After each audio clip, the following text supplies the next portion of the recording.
Okay,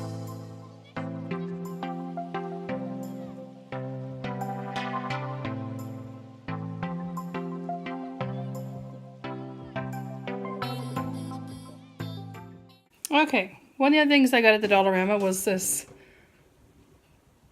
galvanized like bucket. I'm not sure if it's actually galvanized steel, but it was $4 at the Dollarama.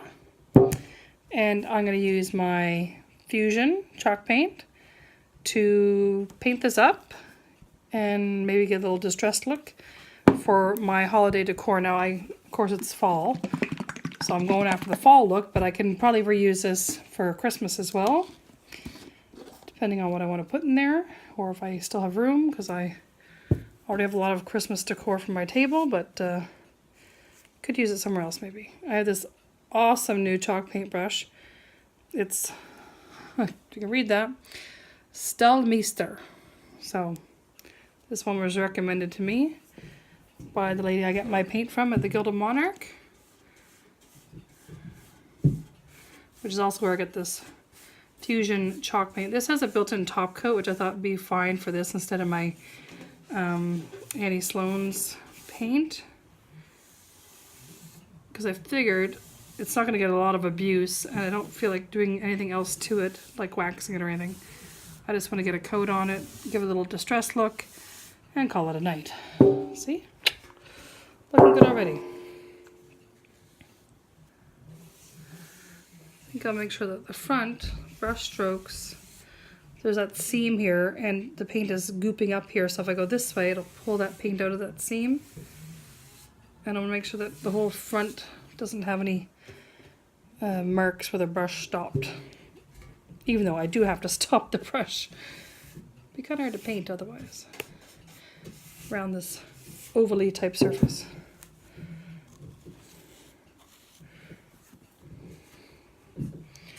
I'm a very messy painter, so I'm wearing what I'm calling my painting pajamas. I think every pair of my pajamas has some sort of paint stain on them. Saves my clothes though. Let's do around the edge here. I'll probably do inside the bucket too, because you're going to see a little bit of the inside. Of course I get paint on my thumb already. I'll dip that in there. It holds so much paint, this brush, especially on this very smooth surface. When it's on wood, it holds more than a regular paintbrush, but you go through it a little faster than on this. Okay, I finished all the inside now. I noticed that the paint wanted to kind of bead up on the sides. See, it doesn't look like it's covering very well. It's beading up. There must be some coating on the inside of this bucket. I put 2 coats of white paint on my metal bucket. I'm going to distress it a little bit. You can still see, like, it's not like pure white. You can still see some metal through it. And then I put on a top coat just because I thought, you know what, the moment it gets bumped, it's going to get scratched off. So we'll see how it works with the sandpaper. See how, because this does have a top coat in it, but because this is on metal and it's shiny, and, you know, I just figured, I actually had, when I was doing it, my nail caught it and it took off a little bit of paint. So maybe I can try on the inside. I didn't, yeah, I did put the top coat on the inside too. I'll go down lower.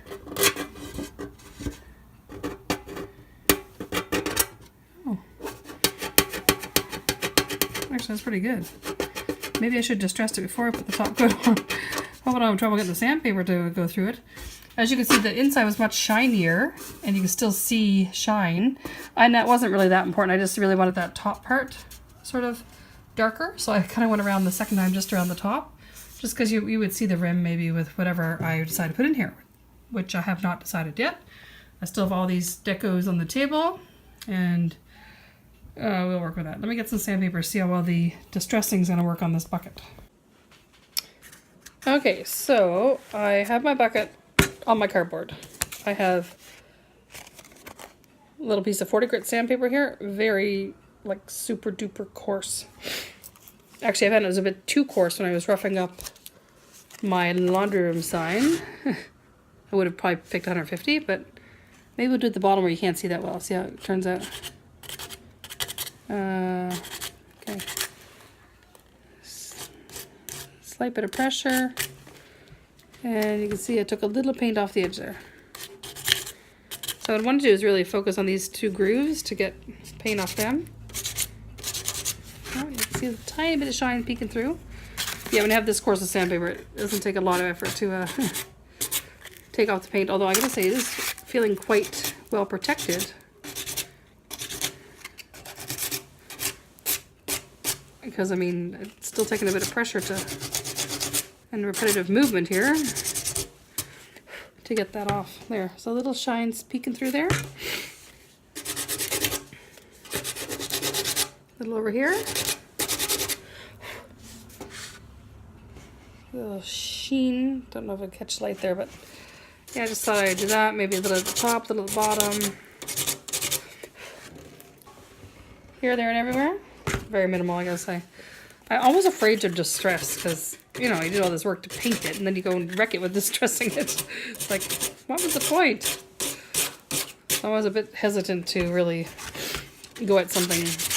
Although I did, my desk I actually did go at pretty good, and my makeup table I did kind of really distress those ones.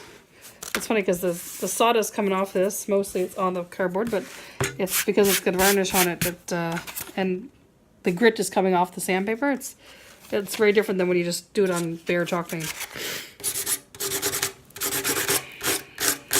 It's like little balls almost. A little there, a little there, maybe a little. Oh, that's what I found. I know I didn't like that. It makes scratch marks. Like it made a big scratch up here. I actually don't like that particular look. I'll leave that. That's just the most distressing I gotta get on the actual bucket. There's a little drip of varnish here though.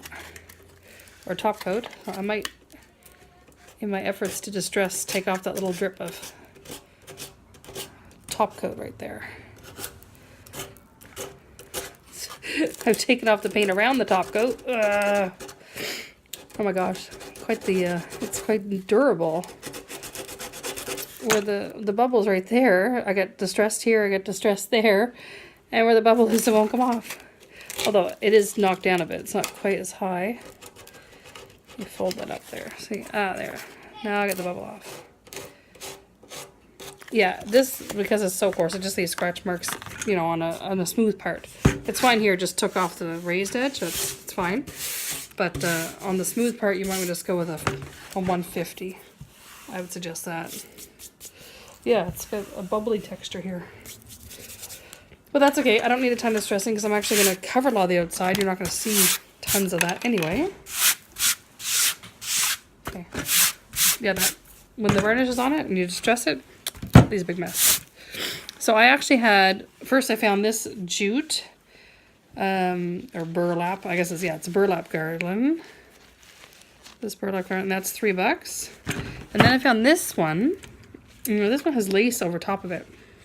So one side is just the burlap, and the other side has this fine mesh with a lacy pattern on it. You can see it's, you know, decorative garland. That one's $4. And I think this is 5 inches by 177, and this one's 5 inches by, of course, that says 10 yards. They can't be consistent. Well, this one says it's 450 meters, and this is 9.14 meters, or sorry, 450 centimeters. That's 4 meters, 4.5 meters, and this one is 9.1 meters. So this is actually much more for a less price. But you see the weave is quite open. Even if I flip this over, the weave of this burlap is quite tight. So it depends what look you're going for. And then I also found this one because I actually don't know what look I'm going for. That's only $1.25. Has a little bit of lace and a little bit of burlap. So the best of both worlds. And this one is 2 meters long. So there you go. That's all the options. Now, what do we put in this thing? So I have these little ones, you know, already done up. I thought, well, I could just put that on the table like that. Or maybe I could put it inside, depending on, you know, what all's going to go in there. And my daughter's getting these chestnuts, so she keeps popping the tops off them. They would look much better if she left the tops on. I thought, well, you could almost use it like beads to fill up something. You can fill the whole bottom with chestnuts and then start sticking picks in. So I have a few picks. that I picked up. So, you know, if I had something like the chestnuts or something else, or flower, the foam stuff, the green foam stuff you stick flowers in, that would work there too. So let me just play around here and we'll see what we come up with. Okay, so this is what I ended up with. I ended up using the really narrow ribbon here because the wider one took up the whole front, and I really wanted to show off the white container as I painted it white.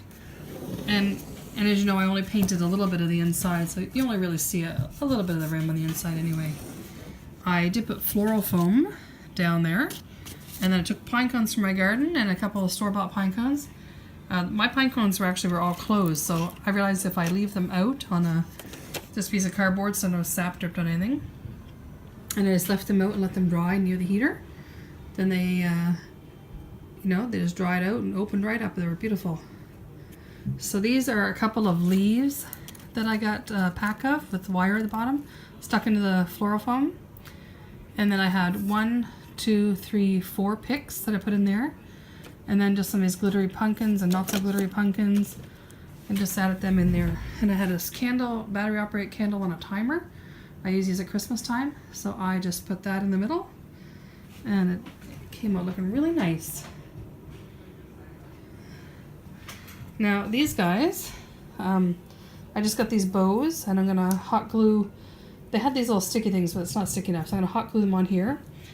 And these are my Christmas candles. I just put new batteries and everything, so it makes a nice little orange glow through. And I started decorating my shelf, but I still got my craft supplies on here. But those leaves with the wires on them, I just put them in, wrap them in around there. I stuck my third candle up there because I didn't have a craft project to put it in right now. And I had these from, I don't know, a couple years ago. I think they're placemats. I threw all my craft supplies in there to get it off the table so we could have dinner. I had this, I made this actually. It goes with a quilt I made with leaves on it many years ago. So I put some of my glittery pumpkin stuff up here, and I had this also from the dollar store years ago. It's a glass tray for a candle. And like I said, I just threw my craft supplies in there, and then I threw some leftover pumpkins in there. I had some red and kind of beige colored balls in there. I threw the pumpkins in on top. So the other thing I did is I took those leaves with the wires and kind of just wrapped them around the stem here. I put one on each of my little candelabra tea light stands. That's okay. I may not have put one on all of them. In the future, I may not put it on all of the, maybe 3 instead of 6 or something like that. And the candles don't stand really well because the leaves are a little bit rigid and the candles are very light. But I put that there. I still haven't found a light for those. I thought I could fit those in, but the little leaves on the lights themselves kind of stick out a little bit too far to drop in there. Could maybe finagle it in, maybe not. That's okay. I know I have some other tea lights that are battery powered somewhere else in this house. I think we can put... There's still water on the table for when you spilled water. I think we can put tiny ones in it. Yeah, if we get a tiny candle, we can put it in there. You're right. Yeah. Yeah. When we turn the tiny... Yeah, it tiny can one. fit in there. Yeah. Right? Yeah. There, we found these little guys. Battery powered. Mommy. You knew I had more. Mommy, this was upside down. It's up. Don't put it upside down. I think we can put it in my hand inside. I'm gonna put that little candy dish somewhere else. My shelf is full, so I gotta find somewhere else to put it. There we go. Yeah, this I've had for such a long time. I don't even remember where I got this it. One. I think I got this at Winners. Hey. What? Hi. Well. And I don't have my It mantelpiece scared me. piece all done yet, but I gotta open. I have many more totes of fall decorations I have to open still. And I'm gonna work on this, making this garland really special. I think maybe I'll put some pine cones on that too. This is my other piece I did. I had this lantern for a long time, and I normally keep it there at the floor, but I have the candle lit, also battery powered. I love battery powered candles. It has this little hatch here, which I actually got this at IKEA, and all these components come out. which I find seriously annoying because they don't wedge in really tight. So I took some E6000 glue to them this time and just put a little dab of glue in the middle on the inside, at the bottom and top. And then I shoved all the panels back in. See, it's rusty because I used to have it outside. But anyway, I just filled it with some more pine cones and some more little pumpkins that I had. It doesn't hold much size in there, I guess you could say. So I put that in my window. See, the only thing is it doesn't go, the curtains don't fit over it. Like that. So unless I move it to the curtain rod or move that hook or put another hook in further, because I use this hook for my Christmas decorations. So I could put a hook, you know, sort of in the middle and then just shove the whole thing back and then it doesn't interrupt the curtains. So I don't know. I might put it back on the floor. We'll see. But it's white and it matches my container.